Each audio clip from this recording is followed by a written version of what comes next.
здравето в България се гледа като на баница.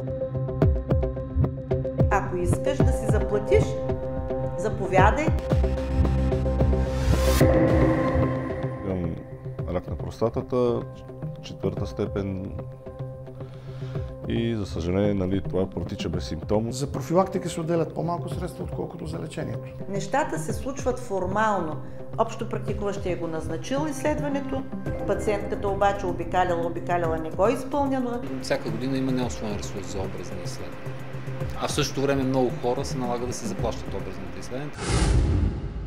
62 милиона лева за образни изследвания не са усвоени през миналата година, а българите доплащат най-много за здравни услуги в Европейския съюз. Разходите за здравеопазване на глава от населението в най-бедната държава от общността са значително по-ниски. Парите за профилактика също. Данните са от поредицата здравен профил на държавите в Европейския съюз за 2023 година.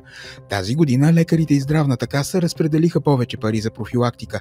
Личните лекари обаче са малко и пред кабинетите им се чака дълго, а хората от малките населени места трудно стигат до специалистите, които работят предимно в големите градове. На този фон, според здравния профил на България, през 2020 у нас смъртността предотвратима чрез профилактика и превенция е значително по-висока от средната за Европейския съюз. Нивата на предотвратима смъртност в България са изключително високи поради късната интервенция. И това не е защото ни липсва добрата медицинска грижа. За съжаление, когато се изпусне една такава първична фаза на заболяването, след това много трудно то може да бъде повлияно. Много често идват пациенти, които не усещат, че имат високо кръвно, не знаят, че имат хипертония, защото не ги боли главата, вече отминал този период, или когато направим кардиограмата, установяваме сериозни отклонения от нормата. Почти половината от пълнолетното население на страната е пропуснало задължителния преглед през миналата година. 51-годишният Калин никога не е ходил на профилактика. Може би, защото съм се чувствал здрав и отново се да работим, се отбързане, се няма време, си мислим, че няма да се случи на нас. Здрави сме, прави сме. Калин отишъл на лекар, след като усетил, че има проблем. Така разбрал, че има рак на простатата в напреднал стадий и сега се готви за най-трудната битка в живота си. Борба за живот. За операция няма как да стане вече, защото има разсейки. И единствената терапия ще е химио и лъчетерапия. Мъжете, които чуват диагнозата рак на простатата, се увеличават, показват данните на Националния център по обществено здраве и анализи. Доста пациенти има вече, които са под 50 годишна възраст с карцином на простатата. Обикновено има бавно развитие с години, но това е по-характерно за пациенти над 60-70 години. У младите хора поначало раковите заболявания протичат с много бързо развитие и значително по-злокачествено, отколкото при възрастни пациенти. Вече от 45 години нататък, дори да нямат оплакване, трябва да се минава профилактичен преглед. Мъжете над 45 години имат право на направление за изследване на туморен маркер за простатната жлеза веднъж годишно, но за да го получат, трябва да отидат на профилактичен преглед при личния си лекар. Законът предвижда глоби за пропуснат преглед, но до сега реално наказани няма.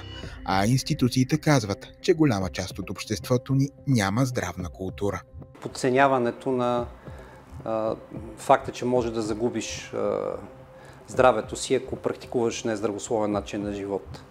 За съжаление, здравето в България се гледа като на баница, от която си хапваш по-малко и че имаш за цял живот възможност да си хапваш. А това не е така. Трябва да се работи с общественото съзнание, за да може да се преодолее страха, който на практика връща пациента от идеята да отиде на профилактичен преглед. Да не отида на лекар, за да не ми открият нещо. Но тази философия е изключително погрешна. Няма да открия нещо, което не съществува. Рака на дебелото черво, на простатата, на гърдата. Когато тези заболявания се открият рано, те могат да бъдат абсолютно лечими. Евгения Александрова е живото доказателство за това. 25 години след срещата с рака на гърдата, тя живее пълноценно. Не съм имала вторична среща с заболяването, да почукам и аз на дърво като масовата реакция, но това е факт. Колкото по-рано бъде открито, И колкото по-с разбиране бъде посрещната тази ситуация, толкова възможността да го оставите зад гърба си след нужния период от време, в който самото заболяване ще бъде лекувано, нараства в пъти. Но в България повечето жени разбират късно за болестта и проблемът не е само в здравната култура.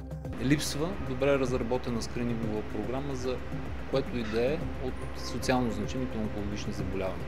И това е въпреки направените през последните години стъпки. Те все още са недостатъчни, за да хващаме болестта в ранен стадий, когато само едно хирургично лечение би било достатъчно. От тази година жените имат повече възможности за профилактични изследвания на млечната жлеза, но практиката показва, че с направление е трудно да се намери свободен час при специалист. Повечето предпочитат частен прием. Цената, която заплаща здравната каса за това изследване, е силно подценена.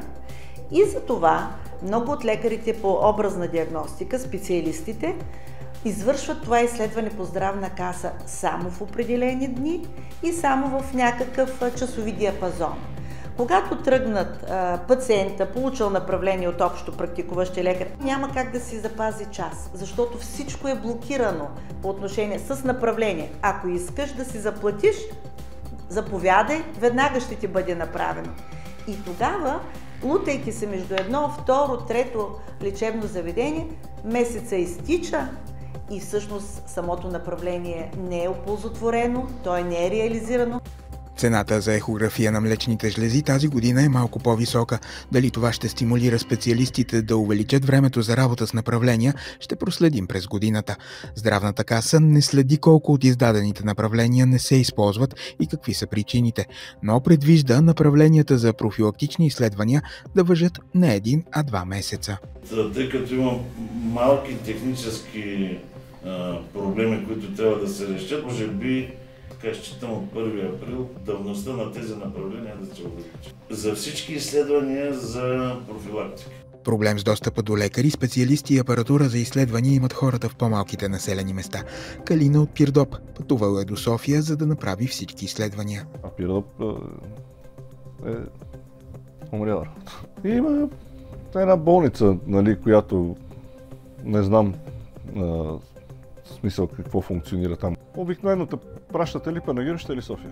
Не може една жена на 50 години, която живее някъде далече на село, да намери начин, средства да отиде до големия град и да й бъде направена, примерно, мамография, която е задължителна за тази възраст. Генерално услугата не е еднакво добре застъпена и не е еднакво качествена за цялата страна. Това е факт. Поради тази причина Министерството на здравеопазването подкрепя голяма част от болниците, които са в отдалечени и трудно достъпни места с специални финансови инжекции. Този рамков договор залегна една възможност в по-отдалечените места да бъде заплащано по различен начин на специалистите, които ще отиват на място, за да консултират пациентите. Заради слабия интерес към профилактичните прегледи и липсата на програма за ранно откриване, и ракът на дебелото черво у нас се диагностицира късно. Възрастта, в която се препоръчва първото профилактично изследване за това заболяване, е да започне на 45 годишна възраст,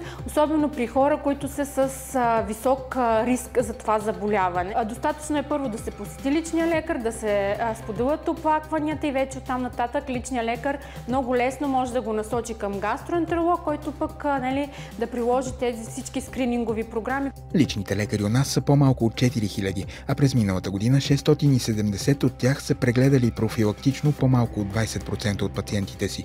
Но има и практики, в които не е направен нито един профилактичен преглед. Здравната каса анализира причините.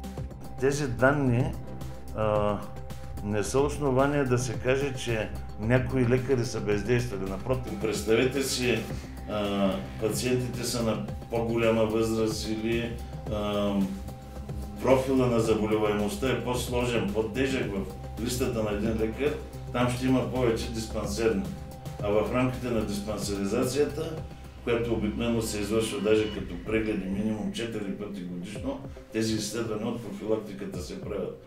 Има хора, медицински специалисти, ОПЛ-та, които не са достатъчно убедени в важността на профилактичния преглед.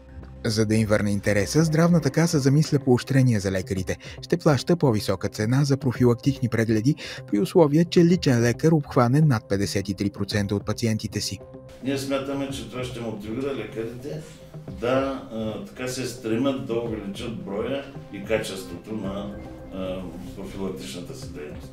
Здравното министерство ще популяризира профилактиката сред населението с информационна кампания, а за да не остават неусвоени пари като миналата година, достъпът до високо специализирани изследвания като ядрено-магнитен резонанс ще бъде улеснен. Повишихме и цената на това изследване с 25%. Очакваме, че лечебното заведение ще има интерес да не го провежда като частно, т.е. ти да си го платиш от джоба, да мине по каса.